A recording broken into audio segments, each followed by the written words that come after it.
Bon, nous allons commencer en fait cette première série de cours sur les matériaux hybrides. Alors, bon, indépendamment de la leçon inaugurale, j'ai choisi en fait une première leçon relativement simple, dans laquelle, au cours d'une première partie, je vais essentiellement exposer, je dirais, les généralités sur les matériaux hybrides, les classifications, et dans une seconde partie, je vous montrerai comment, au niveau historique et scientifique, finalement, cette communauté, en fait, appelée communauté de chimie des matériaux hybrides, s'est créée.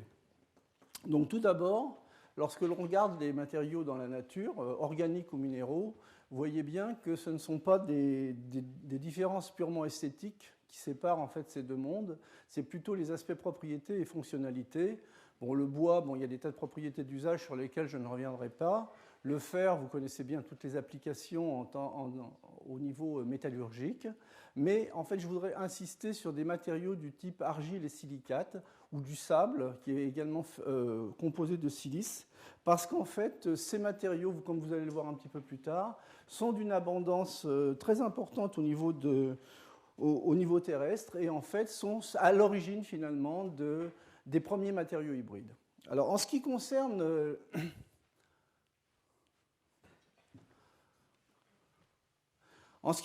des matériaux maintenant manufacturés de grand public, des matériaux que vous croisez, je dirais, dans votre vie quotidienne de façon à peu près constante, du côté des matériaux à base polymère ou des matériaux à base de l'élément silicium, que ce soit donc des argiles pour former des briques, ou de la silice pour former des verres, des silicates, ou même du silicium en tant qu'élément dont les développements en microélectronique et en photovoltaïque ont été très marqués à la fin du XXe siècle. Du côté donc des polymères organiques, vous avez en fait des tas d'applications que vous connaissez, et vous en connaissez de façon qualitative, à la fois les propriétés physiques comme la transparence, les propriétés mécaniques. Alors vous voyez bien qu'entre la plasticité d'une bouteille en fait d'eau et celle d'un verre, il y a tout un domaine qui pourrait être couvert à condition que l'on puisse justement marier finalement des propriétés de deux mondes qui semblent a priori antagonistes. Alors, en ce qui concerne les propriétés physiques, du côté minéral et organique, il y a des spécificités, bien entendu. Les matériaux minéraux, en général, sont durs et cassants, alors que du côté des matériaux organiques, on a plus de plasticité et d'élasticité. En général, les densités sont fortes du côté des matériaux organiques, plutôt faibles du côté des matériaux organiques. Les indices de réfraction sont très fortement élevés dans les matériaux minéraux d'une façon générale, et surtout, ils présentent des stabilités thermiques et temporelles que ne présentent pas les matériaux organiques et biologiques, mais en contrepartie, ils présentent des propriétés d'autoréparation et d'autoréplication. En particulier, une propriété que l'on trouve de façon très forte dans le monde minéral, c'est les propriétés magnétiques élevées qui permettent de faire des mémoires magnétiques, alors qu'en général, le magnétisme existe dans le monde, je dirais, organique, mais avec une échelle de grandeur qui est, au niveau quantitatif, qui est plus faible. Mais en fait, quand on élabore des matériaux, il ne faut pas oublier finalement tout ce qui concerne les aspects procédés et processus d'élaboration. En particulier sur ce transparent, j'ai pris deux exemples, je dirais deux types de matériaux très communs, les polymères et les verres. Et vous voyez que les uns comme les autres ont des processus d'élaboration qui peuvent être soit différents, soit présenter certains types de recouvrements. Par exemple, on peut par extrusion laminage obtenir en fait des polymères sous forme de plaques ou sous forme de fibres. Et également, du côté des verres, on peut utiliser des techniques d'extrusion et de laminage. Mais la plus grande différence, bien entendu, est associée à ce que je vous disais précédemment, c'est-à-dire aux stabilités, je dirais, thermiques de ces systèmes. En général, donc, les verres sont élaborés à des températures relativement élevées, très souvent supérieures à 1000 degrés, alors que du côté des polymères, la matière organique étant fragile, eh bien, on travaille à des températures plus basses, 20 degrés température ambiante. Souvent, pour des composantes organiques, je dirais usuelles, 150 degrés reste une température que je qualifierais de raisonnable. Et pour certaines composantes très stables, comme les polyimides, on peut aller jusqu'à des températures de l'ordre de 400 degrés.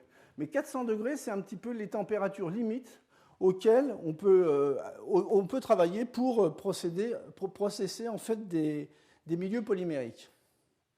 Alors, La nature, depuis longtemps, elle sait faire en fait des composites hybrides organominéraux, et elle fait tout ça à température ambiante. Par exemple, si l'on regarde les carapaces, donc la cuticule des crustacés tels que le crabe ou des écrevisses, c'est un nanocomposite fait essentiellement de carbonate de calcium et de chitine, donc d'un polysaccharide, donc d'un sucre. Alors que l'os compact humain, parmi les composantes importantes, il y a le phosphate de calcium et également du collagène qui lui est une protéine. Et tout ça est fait à température ambiante et à des températures même très très loin, donc des 1000 degrés, associées à la formation de nombreux verres et de silicates. Alors, pour revenir sur le cuticule de crustacés, donc en fait ce sont des processus qui sont basés sur de l'auto-assemblage de molécules au départ qui s'assemblent, je dirais, à différentes échelles pour former des cristaux liquides. Et c'est dans ce gabarit de cristaux liquides formés par cette chitine, qui est une glucosamide, donc c'est ce que je vous disais au départ, c'est un sucre, que peut se faire le processus de minéralisation du carbonate de calcium. Alors, au niveau donc, du carbonate de calcium, bon, c'est quelque chose d'assez élémentaire, hein, tout du moins, ce sont des formes que vous connaissez très bien et qui existent dans la nature, telles que la calcite et la composition CaCO3, c'est typiquement ce que vous avez dans la craie.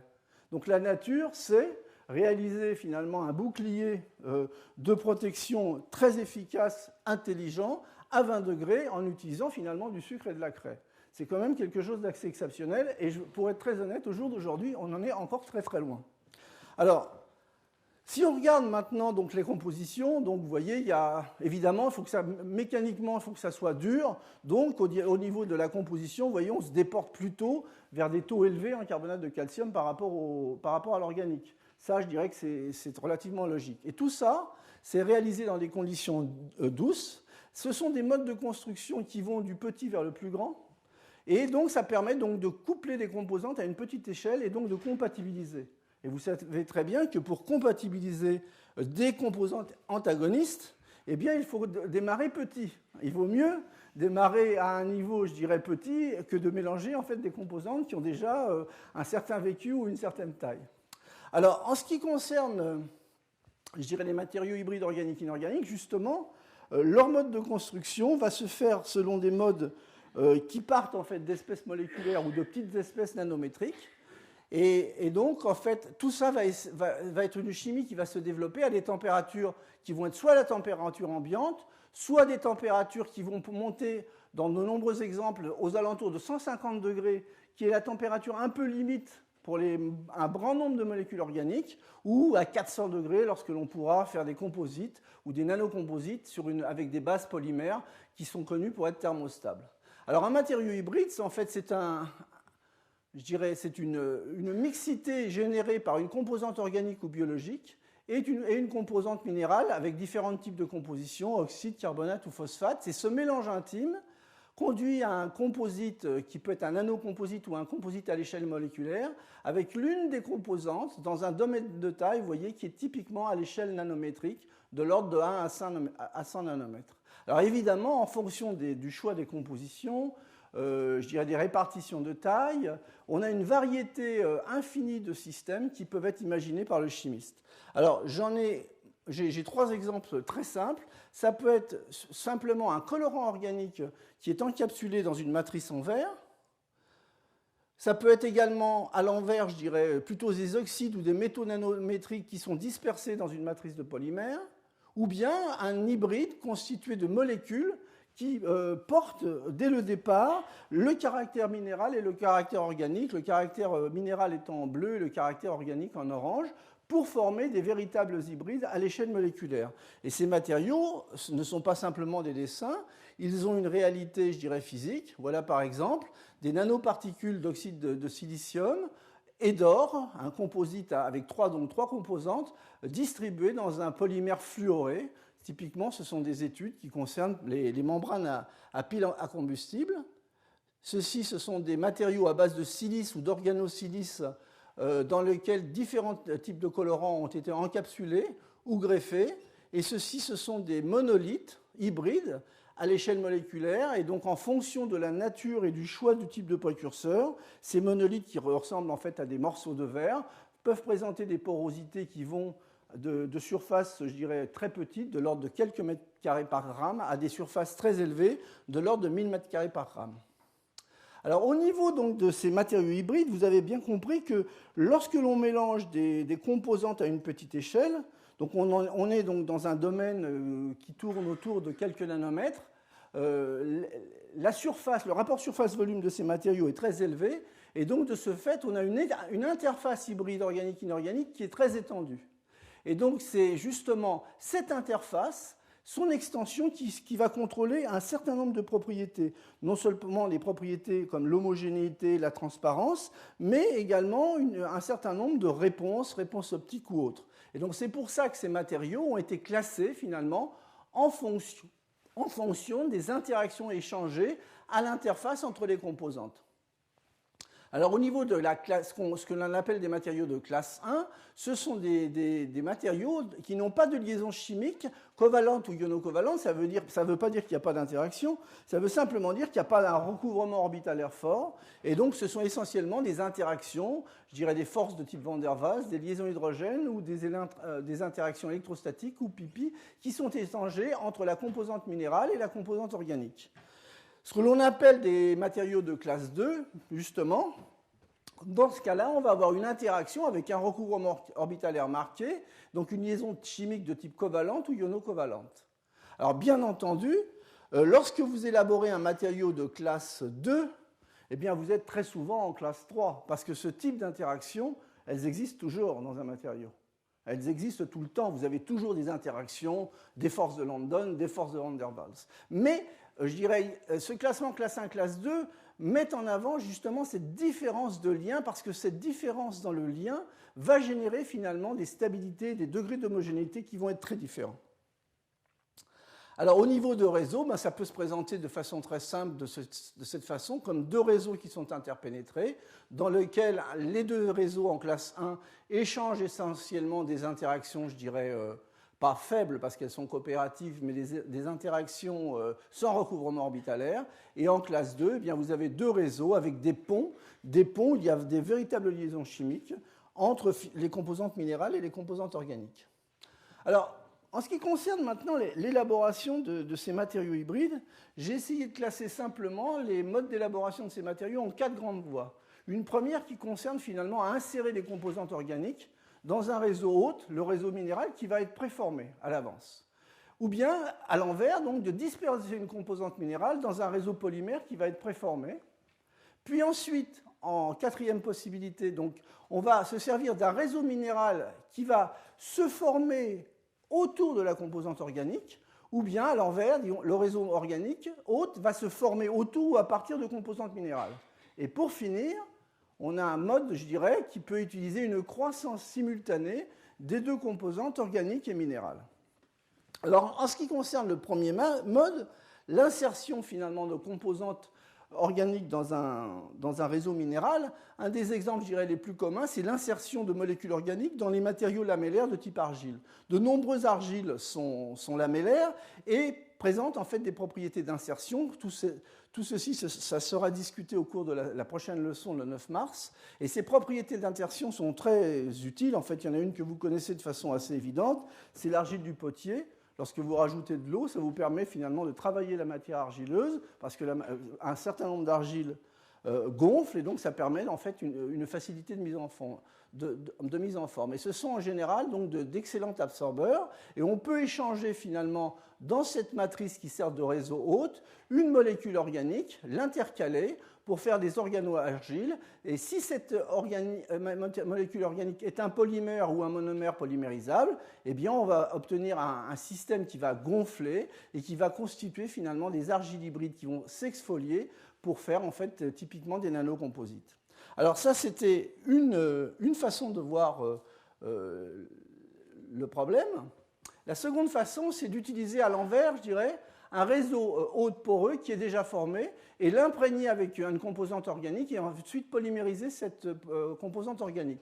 Alors typiquement, il y a deux choix pour le réseau poreux. Soit vous utilisez un verre poreux commercial, du type verre Vickers, donc ce sont des verres qui sont faits via des processus de séparation de phase, ou bien vous formez un gel de silice Donc vous formez dans un premier temps un gel, puis vous le séchez très lentement, de façon à former un monolithe de silice poreuse sans craquelure, et ensuite vous imprégnez un liquide, et vous pouvez ensuite solidifier ensemble si vous avez choisi évidemment le bon liquide. Alors ça se passe comment ? Bien, on part donc d'un monolithe de silice mésoporeuse. Via les forces capillaires, vous imprégnez finalement votre monolithe, par exemple avec un monomère du type méthylmétacrylate, qui est un monomère de polymérisation. Vous remplissez le monolithe et ensuite, vous initiez la polymérisation radicalaire du MMA en poly-MMA.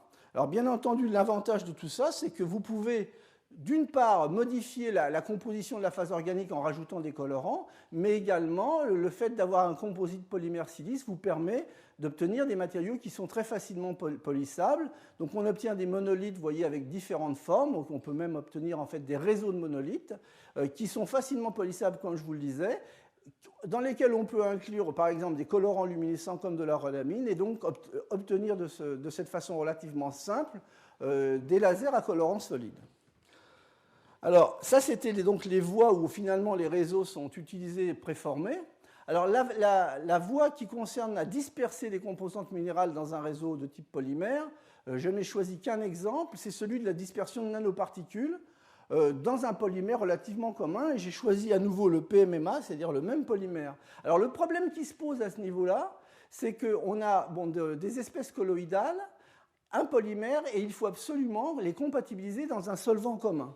Ce qui veut dire que le solvant, quand on choisit un polymère relativement hydrophobe tel que le PMMA, des particules d'oxyde qui sont relativement hydrophiles sont plus difficiles à compatibiliser. Donc l'astuce au niveau chimique va être donc de créer finalement des particules qui vont être fonctionnalisées en surface avec des groupements qui vont permettre d'obtenir une solubilisation maximum. Et donc à ce moment-là, c'est un simple mélange de particules d'une part de plus petite taille et d'autre part recouvertes et protégées par une molécule organique qui leur assure la stabilité et la transférabilité dans un solvant, simple mélange avec des macromonomères de type PMMA que j'ai symbolisé par ces petits tortillons. Et donc, à partir de ce système simple, vous pouvez déposer des films avec un degré d'homogénéité remarquable dans la dispersion de vos objets nanométriques. Donc, ce que vous voyez sous forme de points noirs en microscopie électronique, ce sont en fait les petites particules qui peuvent être soit de la silice, soit des particules composites silice TiO2. Donc, si je continue en fait cette première partie où je vais vous montrer donc les différentes voies d'élaboration, maintenant je vais vous montrer en fait les approches qui concernent les voies C et D, et ces voies nécessitent finalement l'utilisation d'un processus de polymérisation minérale à température ambiante.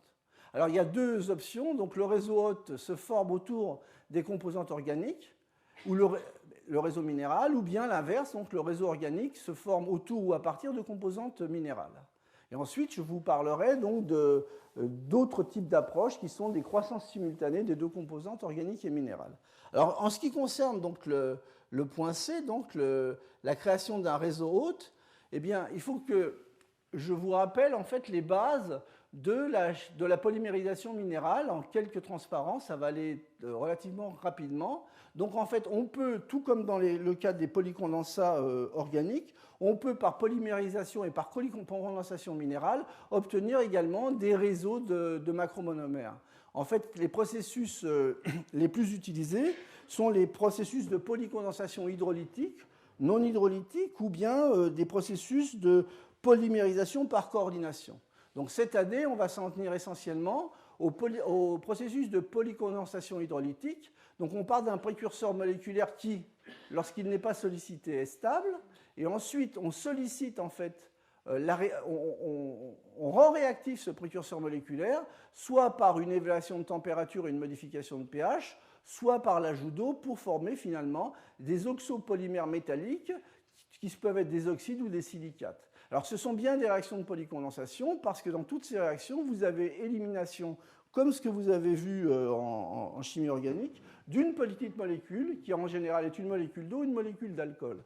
Alors se classent dans cette catégorie de polycondensation hydrolytique ce qu'on appelle les procédés sol-gel avec l'hydrolyse des alkoxydes métalliques. Donc là, on va revenir un peu dessus. La précipitation des oxydes dans l'eau, donc à partir de sels métalliques, sous forme d'oxyde ou d'hydroxyde, et également la synthèse des silicates ou d'améluminosilicates, zéolite ou argile, avec des conditions de pH contrôlées.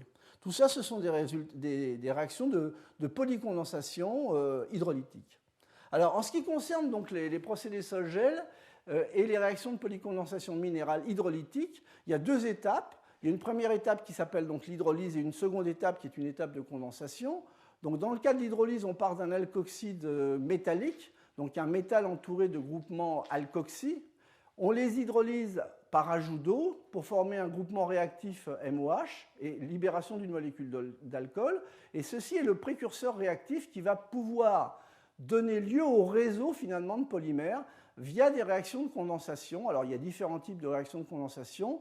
Ce nucléophile élimine une molécule d'alcool ou élimine une molécule d'eau. Vous voyez, donc ce sont des processus nommés réactions d'oxydation pour former des ponts métal-oxygène-métal. Et dans certains cas, lorsque en fait, le centre métallique a un caractère acide de Lewis marqué, c'est-à-dire très souvent ce sont des systèmes qui ont des coordinances insaturées, eh bien, il y a d'autres types de procédés de polymérisation qui sont basés en fait, sur des additions nucléophiles qui s'appellent olations. Donc au niveau donc, de ce qu'il faut savoir pour le cours d'aujourd'hui, je dirais que c'est largement suffisant. Donc toutes ces approches sont des approches, comme vous le voyez, ascendantes. Donc on part de petites molécules et par polymérisation, on va former donc des réseaux polymériques de plus grande taille. Et en particulier, donc on forme des dimères, des oligomères, des colloïdes, puis des réseaux d'oxydes.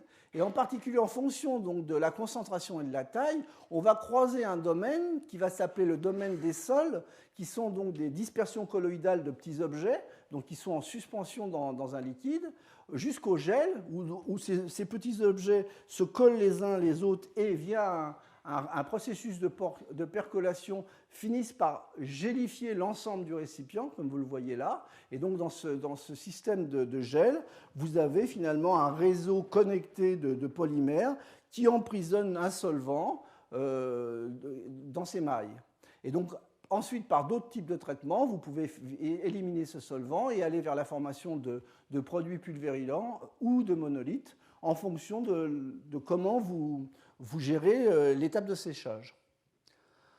Alors, cette chimie colloïdale présente un certain nombre d'avantages, bien entendu, c'est-à-dire la flexibilité, c'est-à-dire que la flexibilité de mise en forme, puisqu'on a un régime dans lequel la rhéologie des systèmes est ajustable, comme dans la chimie des polymères, et donc la matière étant molle, dans ce régime, elle peut donc être mise en forme.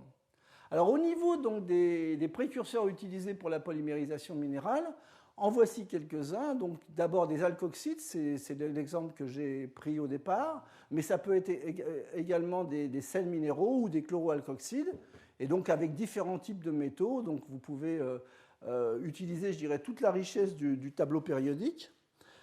Mais en particulier, si l'on veut construire des matériaux hybrides de classe 2, comme je vous disais au départ, il faut utiliser des alkoxydes organomodifiés dans lesquels on va associer via un lien covalent ou ionocovalent une fonction organique ou polymérique de votre choix au précurseur qui va, via l'utilisation de ces groupements alkoxy, polymériser pour former des réseaux de polymères minérales. Alors quelques exemples, ça peut être simplement une organosilice, ou bien en fait une organosilice un petit peu plus compliquée, où on va avoir un espaceur, une organosilice que j'appellerais téléchélique, donc avec des groupements de chaque côté qui permettent de polymériser des réseaux minéraux de chaque côté, ou bien lorsqu'on va s'adresser à des hybrides, des matériaux hybrides à base d'oxyde de métaux de transition, et bien la liaison silicium-carbone n'étant pas stable pour beaucoup d'éléments, eh bien on va remplacer cette liaison par une liaison de complexation,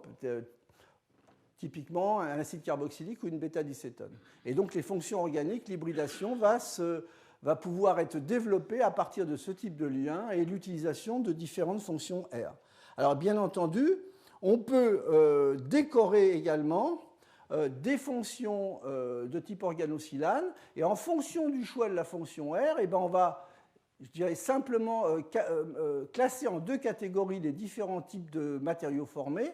Lorsque la fonction R est une simple molécule qui va apporter une fonctionnalité hydrophobe, par exemple, si vous mettez un méthyle ou une chaîne fluorée, ou une fonction électrochimique, si vous mettez un ferrocène, une fonction optique, si vous mettez une molécule de ce type aromatique avec des groupements donneurs et accepteurs, donc ça va être forcément un colorant, et cette polarisation des électrons va entraîner des propriétés optiques non linéaires, ou bien ce genre de pince va permettre de piéger finalement un cation. Donc dans tous ces cas de figure, la fonction organique amène finalement une fonctionnalité spécifique, ce que je viens de décrire, mais ne forme pas de réseau. Par contre, le choix de la fonction R peut être différent, et à ce moment-là, on peut former un réseau.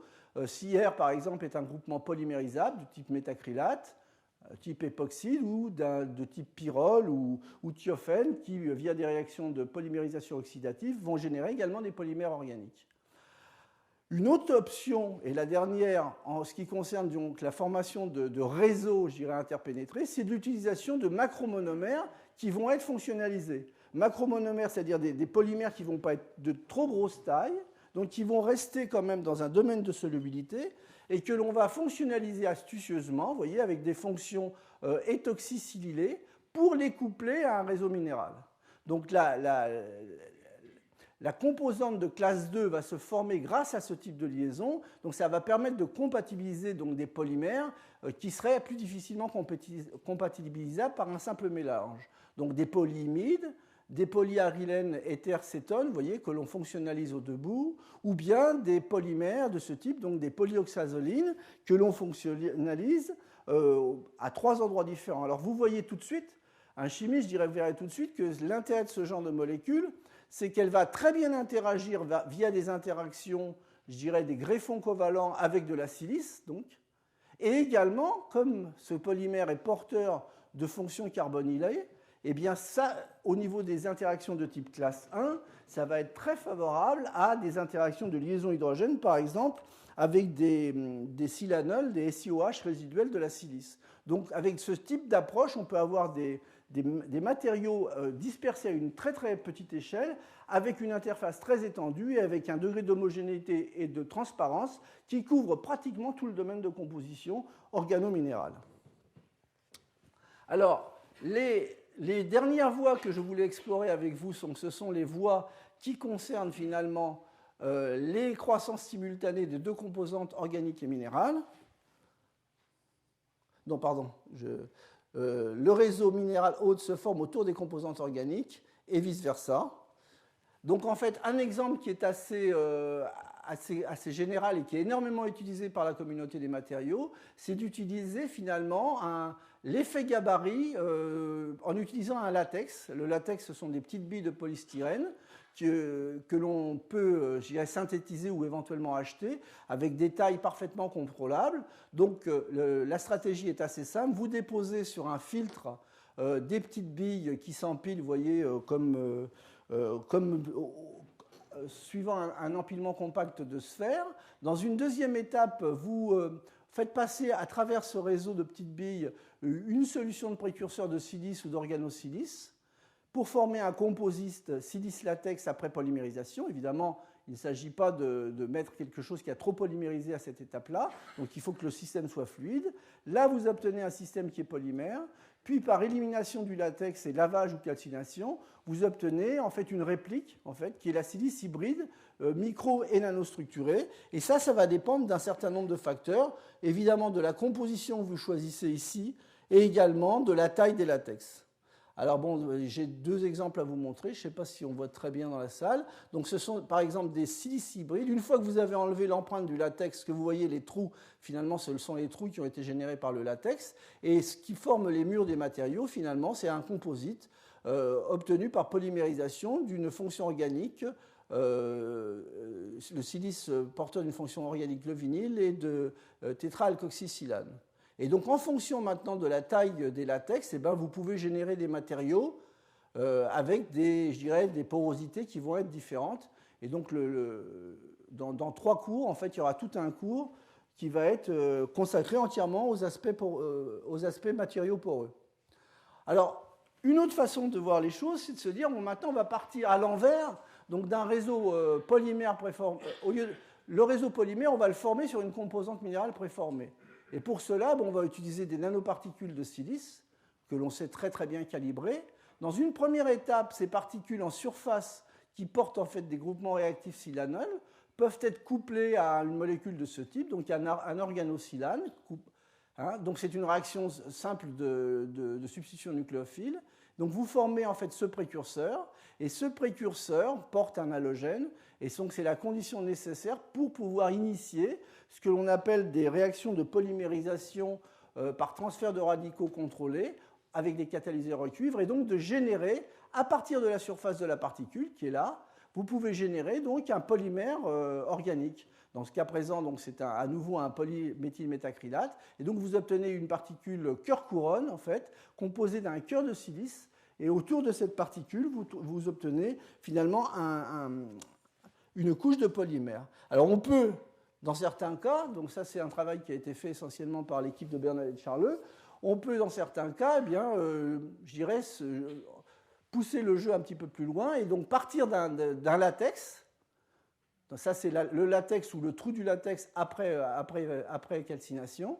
Créer une première couronne minérale de silice par un procédé de polycondensation. Greffer en fait les précurseurs de polymérisation radicalaire sur la silice et à partir de là, générer, vous voyez, un réseau de polymères organiques. Donc en fait, ce sont des cœurs couronnes à 3 niveaux. Un niveau latex ou du vide, selon ce que vous voulez faire. Une partie en silice et une partie en PMMA. Donc, je vais donc finir cette première partie sur les exemples qui concernent les croissances maintenant simultanées de 2 composantes organiques et minérales. Alors là, il y a 2 options. Soit les composantes qui forment les réseaux sont liées, je dirais, dès le départ, et là, ne sont pas liées au départ, et donc dans ce cas-là, ce qu'il faut absolument faire, c'est contrôler la cinétique de réaction de formation des 2 réseaux et optimiser, je dirais, la qualité de l'interface. Soit les composantes sont liées, et dans ce cas-là, vous obtenez en fait formateur de réseau ou modificateur du réseau, et vous nécessitez vraiment, vous nécessitez de connaître en fait la nature et la stabilité des liaisons.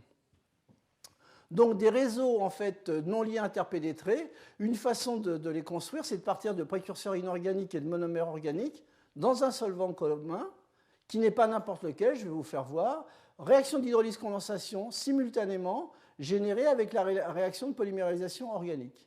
Mais l'astuce est la suivante. Si maintenant vous voulez rendre finalement ce système compatible et sans retrait, ce que vous devez faire, c'est que vous devez ajuster les processus de polymérisation minérale, donc la vitesse de formation du réseau de silice en bleu et la vitesse de formation du réseau de polymères en orange. Et pour cela, bon, vous allez jouer essentiellement sur 2 aspects, évidemment sur le rôle des catalyseurs, en particulier en utilisant des catalyseurs très efficaces pour accélérer la formation de la silice qui en général est un peu lente, ou bien, et également, vous allez utiliser en fait des monomères qui vont s'ouvrir via des réactions de polymérisation métatectiques par ouverture de cycle en utilisant des catalyseurs très efficaces tels que les catalyseurs au ruthénium. Mais ce qui est important de souligner sur cette approche, c'est que le choix du solvant n'est pas un choix anodin. Le solvant correspond finalement au monomère qui est libéré au cours de la réaction. Donc finalement, le système est totalement homogène puisque le solvant est pris également dans le processus de condensation. Et donc vous obtenez de ce fait-là des monolithes sans retrait. Et en particulier au niveau de l'interface, vous voyez que le choix des systèmes n'est pas du tout anodin. Vous avez ici des systèmes qui, une fois ouverts et polymérisés, présentent de grandes quantités de groupements hydrophiles qui vont se compatibiliser très bien avec justement la formation du réseau de silice hydrophile.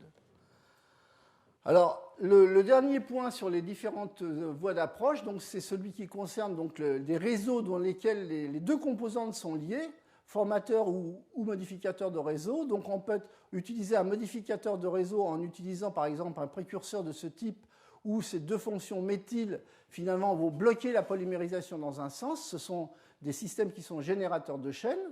Donc générateurs de chaînes, ça va ressembler donc à des silicones, et les réticuler avec un alkoxyde de métal de transition, de telle façon à former des nanocomposites de ce type, dans lesquels vous développez finalement des chaînes de type silicone qui vont avoir une tenue mécanique grâce en fait à la réticulation apportée par la polymérisation de ces alkoxydes qui va conduire à la formation de petits nodules ou de petites nanoparticules d'oxyde métallique. Alors, une autre approche qui utilise cette fois-ci les métaux de transition, mais tout seul, je dirais, c'est d'utiliser en fait un précurseur alkoxyde que l'on va modifier. Alors, avec une fonction complexante de telle façon à pouvoir greffer une fonction polymérisable, et on va lui laisser un certain nombre de degrés de liberté en vert dans ce cas-là, donc des fonctions alkoxydes qui vont pouvoir, via des réactions d'hydrolyse-condensation, former finalement le réseau minéral. Et donc, en explorant finalement les domaines de réaction de ce type de précurseur pour différentes compositions, eh bien on peut générer, vous voyez, des polymères qui vont être composites, à la fois formés de chaînes de polyméthacrylate, pour faire simple, et de nanoparticules ou de nanoclusters résultant finalement de la réaction d'hydrolyse-condensation de ces précurseurs de type alkoxyde.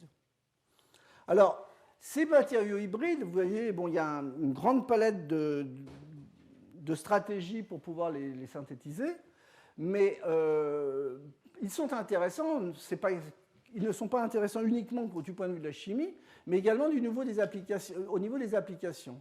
Donc si on regarde les domaines dans lesquels s'impliquent les matériaux hybrides au niveau applicatif, inclut les nanocomposites organominéraux, on voit qu'il y a déjà énormément de travail dans les revêtements fonctionnels, tout ce qui touche l'énergie, l'environnement, les aspects médicaux, l'automobile énormément, la construction, textile, emballage, micro-optique, microélectronique et photonique.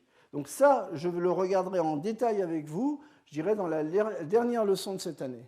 Par contre, bon, quelques exemples juste pour vous faire voir, en fait, au niveau donc, des composites pour des structures allégées et protégées. Bon, typiquement, vous avez des structures de hors-bord, mais je vous en montrerai d'autres. Des composites dans les pneumatiques, ce sont des composites polymères silice, et également des composites à base d'argile dans le domaine de l'emballage, des hybrides dans le domaine des guides d'onde, dans les revêtements antistatiques, également dans tout ce qui tourne autour des capteurs. Donc ça, je vous le répète, c'est quelque chose qu'on verra en détail dans la dernière leçon. Mais ce que je voudrais le point sur lequel je voudrais insister, c'est qu'en fait, ce domaine des matériaux hybrides est un domaine qui est fortement pluridisciplinaire, où en fait tous les aspects de la chimie dans tous ces états se trouvent représentés. La physique également, non seulement via l'étude des propriétés, mais également via l'implémentation de nouvelles méthodologies de mesure et de caractérisation, tous les aspects physico-chimie et matières molles, la biologie et la médecine via finalement le développement de matériaux pour l'imagerie, les vecteurs, les implants, et également quelque chose qu'il ne faut absolument pas négliger, c'est que dès que l'on parle de matériaux, il ne faut pas négliger tout l'aspect ingénierie et tout l'aspect procédé. Donc il y a de nombreux enjeux scientifiques, c'est très clair, et également de nombreuses possibilités d'application. Alors quand on regarde l'évolution finalement de ce domaine dans les dernières années, vous voyez, j'ai démarré à 80, mais avant vous êtes pratiquement dans le bruit de fond, eh bien on voit très clairement ça, c'est le nombre de publications qui touchent la thématique matériaux hybrides et le nombre de brevets. Donc vous voyez clairement qu'il y a, bon, je dirais, un début marqué dans les années 80, il y en a eu avant, je vais vous faire voir, puis vraiment une prise de conscience et une nucléation au début des années 90, et à nouveau, en fait, c'est un système qui serait pratiquement bi-exponentiel, à nouveau un changement au-delà des années 2000. Hein. Donc en fait, tout ça, ça se traduit finalement par toute une histoire que j'ai résumée sur ce transparent. Donc en fait, cette histoire des matériaux hybrides démarre à la préhistoire et est en cours, je dirais, de développement. Et finalement, malgré le grand nombre d'années, de mon point de vue, c'est encore une thématique qui reste dans son enfance. Donc en fait, ce que l'on remarque, c'est qu'en fait, on peut séparer cette évolution en plusieurs domaines. Alors pour faire ça de façon très très caricaturale, je dirais qu'il y aura un premier domaine qui irait de la préhistoire à la fin de l'âge classique Maya. Puis un second domaine qui démarrerait au début du XVIIe siècle pour aller jusqu'à la guerre mondiale, la Deuxième Guerre mondiale, 1940. Et ensuite un domaine 1940, donc des années 90, hein, c'est le changement de pente, et puis jusqu'à nos jours. Alors, au niveau donc des matériaux hybrides, quand on regarde, je dirais, au niveau de l'histoire, faire des matériaux pour les hommes, eh bien, il y a un certain nombre de contraintes. D'une part, il y a les facilités d'accès aux matières premières, il faut de la proximité, il faut de l'abondance. Alors, quand on regarde les matériaux les plus abondants dans la croûte terrestre, évidemment, il y a l'oxygène, mais au niveau des minéraux, on voit tout de suite derrière, il y a le silicium et l'aluminium. Donc ça veut dire que des matériaux qui vont être fortement abondants vont être composés essentiellement de silicium, d'oxygène et d'aluminium, donc typiquement des silicates. Parmi eux, les plus utilisés, ce sont les argiles, bien entendu, et puis des oxydes type silice. Alors au niveau donc d'un deuxième critère, c'est la facilité de modification et de mise en forme. Il ne faut pas simplement obtenir un nouvel effet, qui peut être un effet de couleur, de toucher, de transparence, ou un effet purement artistique, mais il faut également être capable de mettre en forme le matériau. Et donc, en fait, la plupart des développements qui ont été faits avec des nanocomposites hybrides, je dirais, dès la préhistoire, sont à base, enfin, en suivant finalement ces différents types de critères, ce que vous retrouvez comme dénominateur commun, c'est l'argile. Et donc, quand vous regardez au niveau donc, des développements qui ont été faits à la préhistoire, en fait, en particulier dans les peintures des grottes de Lascaux, eh bien, il y avait typiquement un pigment, la rouille, en fait, l'oxyde de fer qui est utilisé pour donner les teintes jaune-orangé. Il y avait la pâte qui permettait donc de dessiner avec des tracés digitaux. Donc, typiquement, la pâte, c'était de l'argile à base d'aluminosilicates qui sont malléables et gonflants, justement à cause de ses propriétés d'intercalation. Et l'hélium, c'était quoi? C'était l'eau, mais c'était également de la moelle, de la graisse, de l'urine, de la salive et du sang. Donc des molécules organiques qui sont bien connues au jour d'aujourd'hui pour intercaler les argiles. Donc déjà à cette époque, les gens faisaient, bon, sans le savoir, mais dans un esprit, je dirais, purement artistique et créatif, des matériaux hybrides organominéraux. Alors le second exemple que je voulais juste vous montrer, c'est l'exemple du bleu maya. Si vous regardez, si vous étudiez un petit peu la géologie mexicaine, en fait, dans la zone maya, il y a une grande abondance d'une argile qui s'appelle la paligorskite, qui est une argile fibreuse, donc une argile à tunnel, et puis une plante qui s'appelle l'indigo, et en espagnol, je crois que ça s'appelle l'anil, j'ai oublié le tilde. Et cette plante, en fait, par décoction, génère en fait un colorant bleu dont la couleur est très intense, le bleu indigo.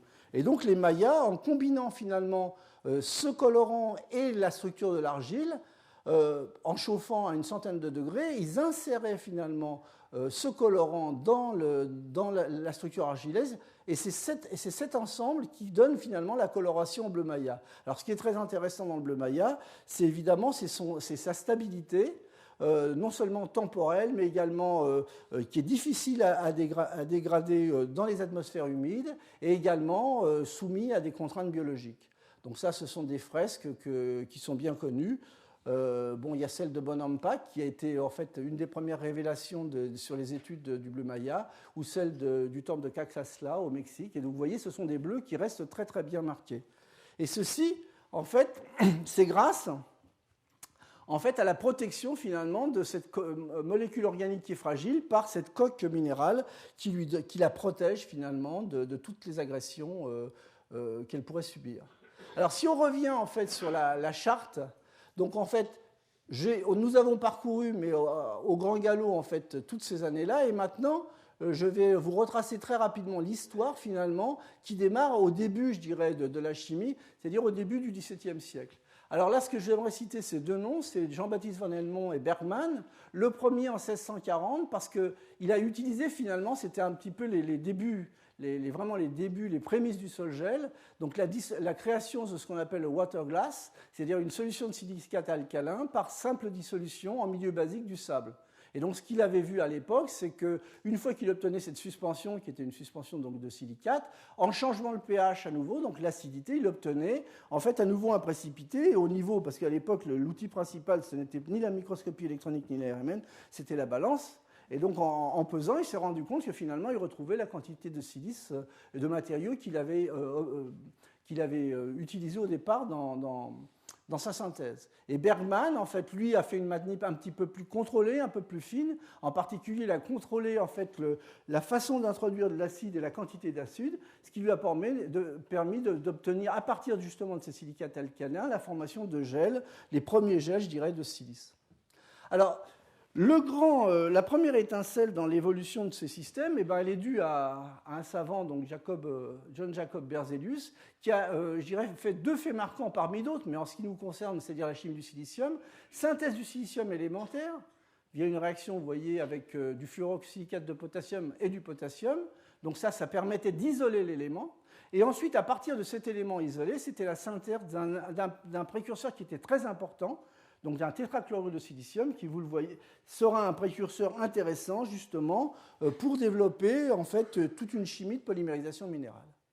Alors, si on continue au travers des âges, donc ensuite, le père de la chimie sol-gel, de mon point de vue, et je pense que c'est également le point de vue de Jacques Livage, en fait, c'est Jacques-Joseph Ebelman, qui était administrateur de la manufacture de porcelaine de Sèvres, qui, en fait, en 1844, a publié un article très connu du compte-rendu de l'Académie des sciences, où il proposait justement d'obtenir un mode de synthèse des esters siliciques, et qui, en fait, en présence d'eau, ces gels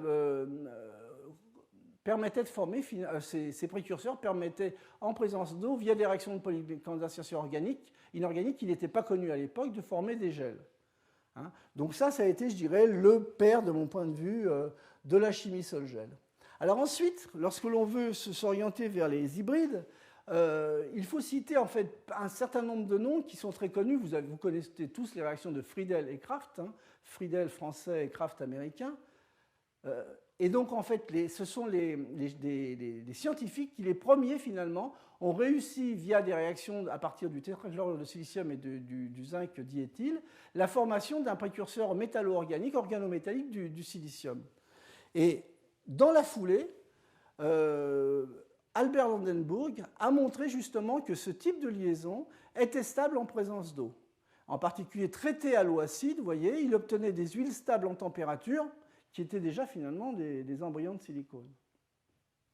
Alors donc, ça c'était, je dirais, le point, je dirais, zéro de la formation des silicones, mais la véritable chimie des silicones, elle a été développée tout au début du XXe siècle, vous voyez, dans les années, tout début du XXe siècle, par cet Anglais, Frederick Stanley Keeping, qui a proposé, avec environ une soixantaine d'articles, tous les fondements de la chimie des silicones, et en particulier, il a synthétisé de nombreux silanes via des réactions de Grignard à partir justement de ce fameux précurseur SiCl4 qui avait été donc initialement synthétisé par Berzelius. Il a proposé toute une série de stratégies pour obtenir en fait différents types d'organosilanes. Et l'hydrolyse de ces silanes, dit-il, conduit à des huiles et des glues d'aspect peu attirants. Alors ça, c'est typiquement dommage pour lui, parce qu'en fait, il avait vraiment développé une chimie très originale et très intéressante, et il n'a pas vu, bon, c'est peut-être une question d'époque, il n'a pas vu l'intérêt justement de ces huiles et glues d'aspect peu attirant, qui allaient donner quand même pratiquement 9 milliards de dollars de chiffre d'affaires dans les années 40. Donc, je dirais, l'industrialisation des silicones a eu lieu justement au début des années 40. Et ça, c'est assez amusant.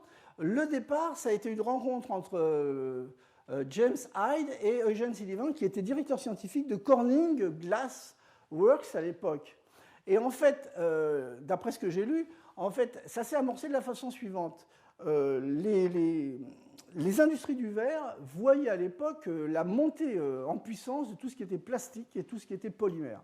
Donc à ce moment-là, il y a eu une forte crainte. On s'est dit, oh là là, on ne sera jamais compétitif. Et donc, suite à cette discussion, l'idée c'était de dire, est-ce qu'il n'y aurait pas des matériaux hybrides qui pourraient permettre de mieux valoriser nos verres, de mieux disperser par exemple nos fibres de verre dans des polymères, qui pourraient être des bons agents de couplage. Et c'est là que Hyde a rebondi, a dit, mais je crois qu'il y a les travaux de Kipling qui montraient qu'il y avait peut-être des matériaux qui n'avaient pas l'air très, très attirants, des huiles, mais tentons ce genre de choses. Et c'est cela qui a permis de démarrer, je dirais, la chimie des silicones. En particulier, Hyde a montré la stabilité thermique, la force résistance électrique de ces silicones. Alors, ce qu'il faut souligner, c'était une période de guerre, 1940, très clairement. Donc il y avait également des besoins de nouveaux matériaux, des matériaux pour faire des joints, des matériaux isolants électriques, etc. Donc il y a eu des moyens de mis en avant, et en particulier, il y a eu 3 sociétés, General Electric, Corning Glass Works et Dow Corning, qui ont fondé en fait Dow Chemicals, qui ont fondé Dow Corning, qui est bien connu pour les silicones. Au niveau français, au niveau national, dans les années 44, vous voyez, si vous regardez la littérature, que les premières productions de silicone ont été faites par Anne Poulain du côté des usines à Lyon, à Saint-Fond. Alors, ça, je passerai vite parce que c'est simplement pour vous dire que, un développement industriel, il faut également trouver un procédé de formation des matériaux. Donc là, pour manque de temps, je vous citerai juste qu'il y a eu un procédé qui s'est développé dans les années 40, procédé Richard Müller et Eugène Rochaud, par deux pharmaciens, un Allemand et un Américain, de façon totalement disjointe. La découverte a été faite de façon totalement disjointe, mais dans tous les cas, ça a permis de trouver en fait un procédé de synthèse des organosilanes difonctionnels, rentables, avec des rendements qui sont relativement bons et des conditions, je dirais, pour l'époque de température et de pression, à condition de catalyser au cuivre, qui étaient raisonnables. Alors les silicones, vous en connaissez tous ces applications. Hein. Elles ont été développées essentiellement par Dow Corning, mais par de nombreuses sociétés, donc les cols, les joints, les masques, tubes, gants, isolants, agents de couplage. Et à la même époque, si vous jetez un petit coup d'œil au brevet, vous apercevez que des sociétés comme DuPont, en 1940, sortaient déjà les premières idées de hybrides à partir d'autres types d'alkoxyde que le silicium, en particulier, dont des projets qui font souvent les gorges chaudes des projets ANR, mais déjà en 1940, les gens savaient faire des systèmes qui sont anti-feu ou des systèmes pour réticuler les papiers et justement également décaler finalement les propriétés thermiques et les stabilités thermiques des papiers. Alors, au niveau de la communauté, il me reste 10 minutes, oui. Au niveau de la communauté donc, scientifique, eh bien, tout a commencé, la genèse a commencé avec des argiles. Donc les premiers à vraiment démarrer, indépendamment des silicones, les idées autour des nanocomposites hybrides organominéraux ont été à nouveau les gens des argiles. Vous voyez, les années, c'est 1939 typiquement. Par intercalation, donc par substitution, les argiles, ce sont des aluminosilicates laminaires. Je viendrai en détail sur ces structures-là dans ma prochaine leçon. Ce qu'il faut juste retenir pour aujourd'hui, c'est qu'en fait, vous avez des cations qui compensent la charge, qui peuvent être échangés par des molécules organiques. Donc d'abord des molécules organiques simples, comme des ammonium quaternaires, puis des polymères plus compliqués. Donc ça, ce sont les premiers hybrides. Et les premiers travaux, quand vous remontez dans la littérature, c'est typiquement 1939. Alors, une autre communauté qui a démarré à peu près dans les mêmes années, je dirais les 50-60, c'est la communauté des argiles, mais avec un point de vue totalement différent. Bon, les argiles, vous savez que ce sont des aluminosilicates, qui sont constitués finalement d'enchaînements de tétraèdres d'aluminium et de silice pour former en fait des fenêtres qui ont des géométries parfaitement définies, carrées ou hexagonales, et qui, par condensation en 3 dimensions, donnent des structures en fait, de ce type, poreuses, dans lesquelles il y a des cavités, et ces cavités, typiquement, au niveau de la taille, ce sont des tailles qui vont de l'angstrom au nanomètre, et donc les propriétés de ces argiles sont très intéressantes, à cause justement de cette sélectivité sur la taille. En particulier, elles sont utilisées comme tamis moléculaires, pour les propriétés échangeuses d'ions, en séparation et purification, ça ce sont les premières utilisations industrielles par union de carbide, mais également à cause finalement de leurs propriétés, je dirais, acido-basiques particulières générées par les distances et les valeurs angulaires très spécifiques que l'on peut trouver. Ce sont des excellents catalyseurs, voire des détergents. Alors, donc les pères fondateurs, donc, ce sont Barrère et Milton. Donc, typiquement, vous voyez, ce sont des travaux qui ont eu lieu dans les années 45-50, hein, juste au moment des argiles. Et les premières synthèses d'argile ont amené, de zeolite ont amené un grand nombre de résultats au niveau appliqué qui étaient très prometteurs. Alors, l'une des limites, en fait, que rencontraient à l'époque en fait, les chimistes, c'était d'une part, on se limitait on ne pouvait pas étendre suffisamment les différentes variétés structurales, et second point, eh bien, les tailles de cavité restaient limitées pour certaines réactions catalytiques. Et c'est là donc que la communauté des argiles a utilisé finalement des synthèses d'aluminosilicates de type argile, mais au lieu d'utiliser les cations conventionnels, donc le sodium qui vient de la soude ou le potassium qui vient de la potasse, au moment de la création du réseau, eh bien, à ce moment-là, ceci a été substitué par des cations organiques beaucoup plus gros, donc avec des rapports charge-volume totalement différents qui ont permis finalement d'étendre non seulement les aspects structuraux, c'est-à-dire des structures totalement nouvelles comme les séries des ZSM, ZSM5, ZSM18, avec des tailles de port totalement différentes, mais également ce changement du cation qui sert de gabarit a permis également de faire varier de façon considérable les rapports silice-alumine, donc finalement toutes les acidités des éolites. Donc là, ça a été vraiment une percée importante dans le domaine de la catalyse par l'introduction de molécules organiques. Alors en ce qui concerne le sol-gel, eh ben, je vais aller assez vite. En ce qui concerne le sol-gel, ça démarre, si on regarde la littérature, par les travaux de Rustom-Roy dans les années 55, la thèse en 52. Les premiers alkoxides, les polysystèmes à base de plusieurs alkoxides pour créer justement des céramiques multicomposants. Alors là, il y a cette première vague sol-gel, je dirais, il y a un certain nombre de personnes que je voudrais citer, du côté des céramiques Rustom-Roy, et du côté des verriers, à nouveau, il y a eu les travaux de Shot-Glass, où Helmut Dichlich a montré très clairement l'intérêt des dépôts sol-gel pour former des films. Et cette communauté, grâce à cet homme, Donald Ulrich, a pu commencer à se structurer par des colloques, en organisant des colloques dans lesquels finalement des céramistes, des gens des verres, des gens de la métallo-organique tels qu'Helmut Schmidt qui commençaient sérieusement à travailler tous les composés dérivés des silicones, ou bien des gens comme Larry Hensch qui lui a développé plutôt des bio-verres. C'était un des premiers également à créer une société basée en fait sur le sol-gel, société appelée Geltech qui a été développée à Gainesville, près de l'Université de Floride. Donc ça, c'était un petit peu un premier ensemble d'individus qui a permis de lancer en fait la thématique sol-gel. Alors, juste à ce moment-là, sont arrivées un certain nombre de personnes donc, qui ont amené, je dirais, un peu plus de science dans le sol-gel. En particulier, vous voyez bien que le titre du livre de Brinker et Scherer, c'est Sol-Gel Science.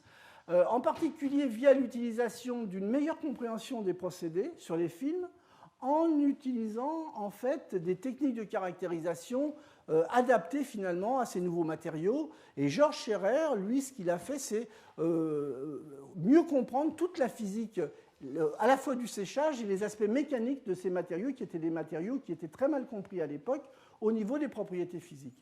Alors là, donc, vous avez Jacques Livage, donc de nombreuses contributions, mais je voudrais en citer deux. D'une part, Jacques, qui était un passionné de l'oxyde de vanadium, a montré finalement à l'ensemble de la communauté sol-gel, qui à l'époque ne connaissait qu'un seul élément, le silicium, qu'il y avait autre chose dans le tableau périodique. Et en particulier, il a ouvert en fait le sol-gel de tout ce qui est oxyde de métaux de transition. Ça, c'est un premier point. Le second point, c'est que la communauté française était très gauloise à l'époque, comme elle l'est toujours, mais grâce finalement à l'impulsion de Jacques Livage, il y a eu la création de ce qu'on appelait à l'époque un Gréco-sol-gel, qui a permis finalement de regrouper un certain nombre de laboratoires au niveau national. Et si aujourd'hui, finalement, la France a cette position dans le domaine des matériaux sol-gel et des matériaux hybrides, c'est également grâce finalement à cette action collective. Alors, au niveau des hybrides, un nom très important, c'est David Avenir, qui a en fait été le premier à inclure dans des verres transparents des colorants organiques. Alors, des colorants dans les gels de silice, ça avait déjà été fait, par exemple, en chromatographie. Mais c'est le premier qui a mis le doigt sur les aspects développement de matériaux pour l'optique et développement de qu'est-ce que peut être le rôle finalement du confinement d'une molécule organique dans une nanocage formée par le gel de silice. Et donc ça a été vraiment, je dirais, un article qui est très cité, un des premiers travaux concernant les matériaux hybrides. Alors, au début des années 90, c'est ce que je vous montrais sur la courbe au départ, ça commençait à être l'explosion. Parce que les gens se sont dit, bon, on peut mettre de l'organique, donc on peut mettre également, sous certaines conditions, du biologique pour faire des biohybrides. Alors là, on voit un certain nombre de travaux. Bon, à nouveau, David Avenir qui a introduit en fait des systèmes enzymatiques essentiellement par la biocatalyse, des protéines du côté de Bruce Dunn pour faire des capteurs optiques, ou bien à nouveau des enzymes, mais pour faire des capteurs cette fois-ci par détection électrochimique par Pierrot de Baer. Et puis deux travaux très marquants du côté de Jacques Livage et du côté de Giovanni Cartiron en Italie, qui ont été un peu les premiers à inclure finalement des systèmes, des cellules finalement, dans des matériaux sol-gel. Alors ce qui est intéressant de voir dans cette distribution de noms et de dates, c'est que globalement, évidemment, il y a des dates différentes, mais globalement, tous ces travaux sont nés à peu près à la même époque. Parce qu'il ne faut pas oublier une chose, c'est qu'à l'époque, l'email n'existait pas et que les courriers s'envoyaient encore par la poste, d'une part. et qu'on tapait en fait les publications. Ça, c'est d'une part. Et d'autre part, un point très intéressant, c'est que vous voyez, de mon point de vue, ces 4 découvertes sont au moins aussi importantes que celle-ci. Et c'est là, on a donc d'énormes progrès à faire pour vendre également la science. Parce que quand vous regardez les journaux, ce sont des journaux de bonne qualité, avec des découvertes intéressantes. Et une découverte équivalente peut être quand même publiée dans Science. Hein. Donc, nous avons un certain nombre de progrès à faire. Alors, les années 90, à nouveau, je dirais que ce sont des années très fortes au niveau de la thématique, parce que les chimistes moléculaires, en particulier Schubert, Riklen, Fer, ils sont tous cités là, ou la plupart, également les collègues japonais, Robert Koryu en France, Kenshei en Californie, se sont dit, finalement, les céramistes, les gens du sol-gel, qu'est-ce qu'ils utilisent? Ils utilisent des précurseurs pour faire des matériaux, mais c'est un petit peu simple ce qu'ils font. On peut faire beaucoup mieux. Et donc, justement, il y a eu un gros impact de ces gens-là parce qu'ils ont commencé à faire des précurseurs moléculaires sur mesure, vous voyez, un petit peu plus complexes, ou bien des structures en cage, ou des systèmes polyfonctionnels de ce type, avec une optique totalement matériaux. Et donc, ça a été une grande avancée à l'époque. Donc, notre équipe, à l'époque, était impliquée également sur les matériaux hybrides, sur des nouveaux précurseurs et sur des approches légochimiques. Donc ça, je vous ferai grâce pour des raisons de temps et je vous en parlerai dans une des dernières leçons. Alors du côté des polymères, qu'est-ce qui se passait à cette époque-là? Eh bien, les polymères avaient eux leurs préoccupations. Je dirais en général, c'est augmenter les propriétés mécaniques, augmenter les stabilités thermiques. Alors on voit finalement un certain nombre de collègues des polymères faire également des matériaux hybrides, mais en utilisant comme composante principale du polymère, en utilisant par exemple la dispersion de charges sol-gel formée in situ via des réactions sol-gel dans un polymère. Donc on obtient des systèmes qui sont plus homogènes, ça c'était Jim Mark. Et puis, côté de Garth Weiss et d'un ensemble de collègues japonais, c'est ces histoires de fonctionnalisation de macromonomères pour les coupler à la silice et obtenir des systèmes homogènes. Et puis cette personne, donc Bruce Novak, qui, de mon point de vue, a été l'un des plus créatifs au niveau des stratégies, c'est lui qui a proposé finalement la génération in situ de 2 réseaux l'un dans l'autre en contrôlant les cinétiques. Donc les milieux polyméristes étaient déjà présents à cette époque-là. Donc ça, je vous fais grâce de quelques transparents pour des raisons de temps. Voilà. Donc en fait, dans les années 90, clairement, il y a eu une prise de conscience et c'était vraiment le début d'une école de pensée et où on commençait à marier finalement ces différentes communautés. Et l'une des étincelles importantes, ça a été ce premier colloque européen des matériaux hybrides que nous avions organisé en France, donc à Bierville, avec mon collègue François Ribaud. Et donc, il y a eu un certain nombre d'intervenants qui venaient justement de communautés assez différentes. Il y a eu ces premières rencontres, suite à laquelle nous avons écrit un premier article général qui fusionne en fait les différentes voies d'approche, qui montre que finalement, il y a un lien commun à tout ça. Et donc, depuis, il y a eu de nombreux colloques, symposiums, conférences internationales, dont les dernières sont les conférences sur les matériaux hybrides, qui a eu lieu il y a 2 ans à Tours, et la prochaine a lieu, je crois, la semaine prochaine à Strasbourg. Alors, ces communautés, pour finir, vous apercevez que la chimie des matériaux hybrides, eh bien, elle est née grâce finalement à des compétences et des communautés très différentes, céramique, verrier, sol-gel, chimie des polymères, les silicones, les nanocomposites, les argiles, la créativité artistique, qu'il ne faut pas oublier, les éolites. Et ce sont des communautés scientifiques et industrielles qui étaient interfacées. Alors pourquoi ça ne s'est pas développé plus vite, de mon point de vue, et ça ce n'est qu'un point de vue personnel, c'est parce que justement ces communautés, elles étaient interfacées de façon bilatérale. C'est-à-dire que les polyméristes avaient leur contact industriel et développaient des choses dans les polymères, ceux qui s'intéressaient au verre de la même façon. Donc en fait, ces communautés étaient interfacées, mais pas dans leur globalité. Et donc dans les années 90, c'est là que je dirais que le système a vraiment démarré parce que ces communautés ont pu s'interfacer et également du point de vue des industriels, on a vu apparaître donc des industriels, dont Saint-Gobain et d'autres, qui commençaient à financer finalement des projets avec plusieurs partenaires. Et donc ça, c'était un très grand progrès. Alors depuis les années 2000, l'intérêt industriel est encore plus fort, les applications commerciales sont plus nombreuses, et ça, c'est même indépendamment du boom sur les nanocomposites. Il y a de plus en plus de prototypes, et un point de vue un élément qui est très important de mon point de vue, c'est qu'on trouve de plus en plus de création d'emplois avec le profil matériaux hybrides, aussi bien universitaire que du côté industriel. Donc ça, c'est très positif. Et on va vers quoi au jour d'aujourd'hui?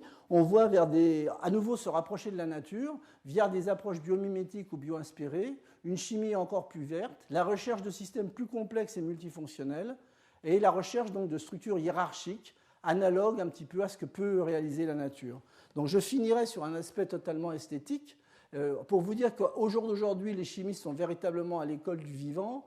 Et un exemple qui nous plaît énormément au laboratoire, c'est celui des diatomées des radiolaires, qui sont des microalgues qui ont justement une coque protectrice de silice. Et donc cette coque protectrice que vous allez voir, qui est multi-échelle, qui est très jolie au niveau esthétique, c'est de la synthèse de silice composant donc du verre à température ambiante en utilisant des précurseurs moléculaires, des temps d'élaboration relativement courts, 30 minutes. Alors voilà ce que ça donne, c'est très très joli. Alors à nouveau, il faut rester modeste, je pense qu'on est tous très très loin de ce genre du compte au niveau de la compréhension et au niveau de la construction. Alors vous avez vu que tout a commencé avec de l'argile et du sable, et en particulier j'ai souligné à plusieurs reprises le fort impact de la communauté verrière dans la nucléation du sujet. Donc il me semblait tout à fait normal, je dirais, d'inviter un conférencier qui soit un expert justement des verres. Et c'est pour ça que le conférencier qui suivra ce cours est M. Jean-Claude Lehmann, que je vous présente en quelques mots. Donc essentiellement, c'est un physicien, il est membre et président honoraire de l'Académie des technologies, il a été président pendant un certain nombre d'années, et il est professeur honoraire à l'UPMC. Donc en physique, de nombreuses recherches au laboratoire Kastler-Brossel. Puis ensuite, il est passé en tant que directeur scientifique du CNRS au département de physique et de maths de base, puis directeur scientifique du groupe Saint-Gobain pendant de nombreuses années. Donc c'est un expert des verres et des matériaux et des stratégies de recherche et d'innovation. Il a également de nombreuses responsabilités de présidence, vous voyez, dans des organismes, je dirais, les plus connus. Nombreux prix, distinctions, publications et conférences invitées, parmi lesquels j'en ai cité un petit nombre, donc le prix Henri de Parville, la médaille d'argent du CNRS, officier de la Légion d'honneur. C'est quelqu'un qui est en plein d'activités, qui est membre du comité d'orientation stratégique de l'ANR, membre du conseil d'administration de l'Université de Lancien et qui est président en fait, de l'association des anciens élèves de l'école normale supérieure. Donc voilà le conférencier qui va suivre, en fait, qui va donner le séminaire, la conférence juste après mon cours. Et je vous remercie pour votre attention.